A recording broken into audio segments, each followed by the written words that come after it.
अस्सलाम वालेकुम। उम्मीद है आप सब खैरियत से होंगे। आज हम फर्स्ट ईयर केमिस्ट्री के थर्ड यूनिट जो कि है केमिकल बाउंडिंग के अंदर शेप ऑफ मॉलिक्यूल्स के हवाले से एक अहम टॉपिक को डिस्कस करेंगे जो कि है वैलेंस बाउंड थ्योरी या जिसे हम वीबीटी थ्योरी कहते हैं। जैसे सबसे पहले इस थ्योरी को डब्ल्यू हेल्टर और फ्रिट्ज लैंडन ने 1927 में प्रपोज किया और उसके बाद जो नेक्स्ट टू सेंटेंस हमारे सामने आते हैं लिनस पुलिंग और जेसी स्लेटर ने 1931 में इस थ्योरी को जो कि पहले पेश हो चुकी थी 1927 में उसके अंदर डेवलपमेंट की, उसके अंदर और तहकीक की। ये थ्योरी दरअसल हमें बॉन्ड फॉर्मेशन जो कि है शेयरिंग ऑफ इलेक्ट्रॉन्स, इससे पहले हम कबल पढ़ चुके हैं, और इसी तरह बॉन्ड स्ट्रेंथ यानी कि जो बॉन्ड की मजबूती है उसका ताल्लुक किन चीज़ों किन अनासिर की बुनियाद पर होती है, और तीसरी यहाँ पर जो ज्योमेट्री ऑफ मॉलिक्यूल्स के हवाले से इंफॉर्मेशन देती है। और इसके बाद अगर हम इस थ्योरी के मेन पॉइंट्स के हवाले से बात करें तो सबसे पहला पॉइंट ये है कि यहाँ पर जो कोवेलेंट बाउंड जो है वो फॉर्म होता है वो इस थ्योरी के मुताबिक जो हाफ फिल्ड ऑर्बिटल्स होते हैं किसी भी मॉलिक्यूल के अंदर, तो उसके जो हाफ फिल्ड ऑर्बिटल्स होते हैं उनके दरमियान में बाउंड फॉर्मेशन होती है। इसी तरह जो सिंगल बाउंड होता है वो overlapping of two half orbitals की बुनियाद पर सिंगल बाउंड जो है सिंगल कोवेलेंट बाउंड बनता है, और अगर more than two half filled orbitals हों तो वहां पर डबल बाउंड या ट्रिपल बाउंड जो है वो ट्रिपल बाउंड की फॉर्मेशन होती है। इसी तरह अगर हम थर्ड पॉइंट को देखें कि यहाँ पर जो कॉमन जो है वो रीजन ऑफ टू ऑर्बिटल्स को, यानी कि जो सबसे ज्यादा प्रोबेबिलिटी होती है या डेंस एरिया ऑफ मॉलिक्यूल्स के दरमियान में जो होता है उसे हम ओवरलैपिंग कहते हैं, यानी कि दो मॉलिक्यूल्स के दरमियान वो पॉइंट जहां पर इलेक्ट्रॉन्स की प्रोबेबिलिटी सबसे ज्यादा होती है उसे हम ओवरलैपिंग कहते हैं। इसी के साथ साथ as a result of overlapping the electrons with opposite spin paired up, यानी कि जो एक मॉलिक्यूल के अंदर जो हाफ फिल्ड ऑर्बिटल्स होंगे उनके दरमियान में जब बॉन्ड फॉर्मेशन होगी तो वो अपोजिट स्पिन्स की बुनियाद पर यहाँ पर जो है वो बॉन्ड फॉर्मेशन होगी। इसी तरह जो only outermost shell electrons lose their identity, बाकी किस इलेक्ट्रॉन के अंदर यानी कि जब वो बॉन्ड फॉर्मेशन होती है तो वहां पर जो एज ए मॉलिक्यूल की आइडेंटिटी को कोई जो है वो फर्क नहीं पड़ता। हाँ, अलबत्ता जो आउटर मोस्ट शेल है उसके अंदर जो आउटर मोस्ट की जो शेल की आइडेंटिटी है वो जो है वो लॉस हो जाती है। इसी तरह जितनी ओवरलैपिंग होगी दो मॉलिक्यूल्स के दरमियान में उतना ही स्ट्रॉन्गर बाउंड जो है वो बनेगा। जैसे कि हम देखते हैं सिग्मा बाउंड के अंदर जो कि हम आगे पढ़ेंगे उसके अंदर ऑलमोस्ट मोर देन 50% जो है ओवरलैपिंग होती है, इसी बुनियाद पर वो स्ट्रॉन्गर होते हैं पाई बाउंड से। इसी तरह 7th पॉइंट जो है वो direction of bond is determined by the direction of two overlapping orbitals when other than s orbitals are involve, यानी कि जो s ऑर्बिटल्स है वो जो है वो डायरेक्शन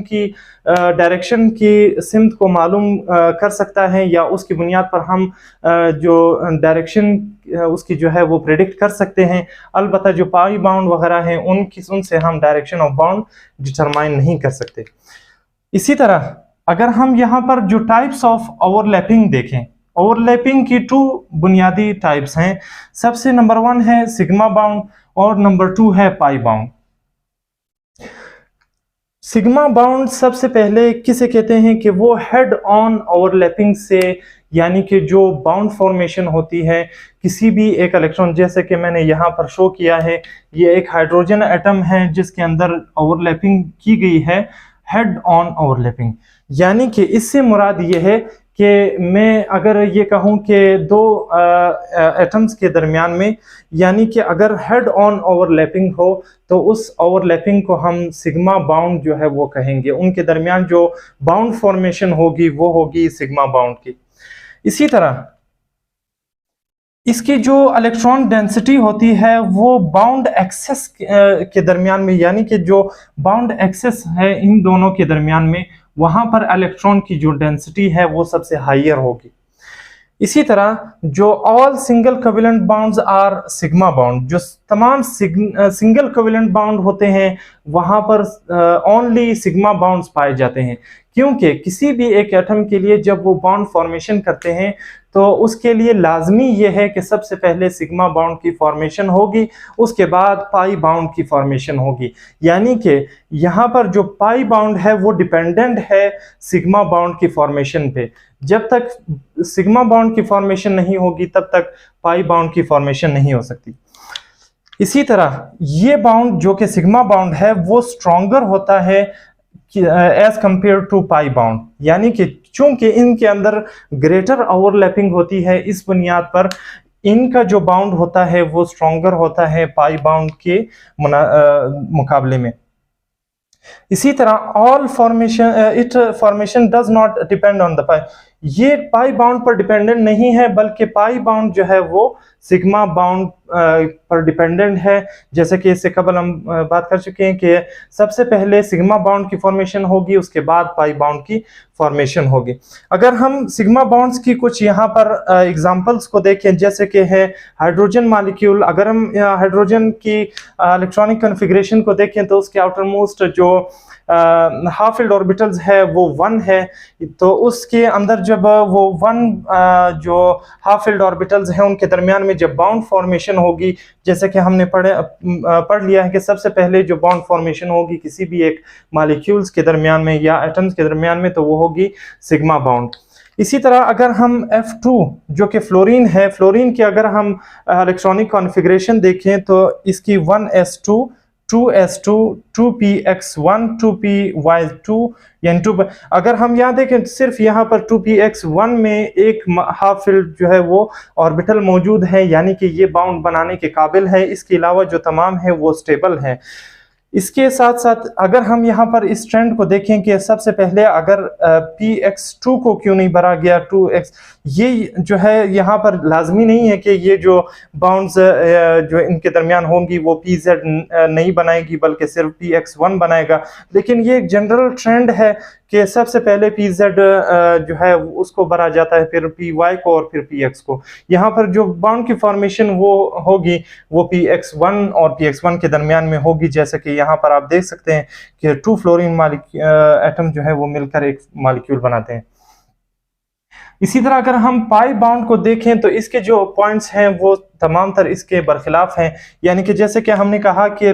सिग्मा बाउंड्स के अंदर हेड ऑन ओवरलैपिंग होती है, तो इसी तरह जो पाई बाउंड है उनके दरमियान में जो ओवरलैपिंग होगी वो साइड वाइज ओवरलैपिंग होगी। इसी तरह इनके जो हाफ फील्ड ऑर्बिटल्स हैं यानी कि उनके दरमियान में यही बाउंड फॉर्मेशन साइड वाइज होगी। इसके अलावा अगर हम देखें कि हाफ फील्ड इलेक्ट्रॉन की जो डेंसिटी है वो अबव एंड बिलो द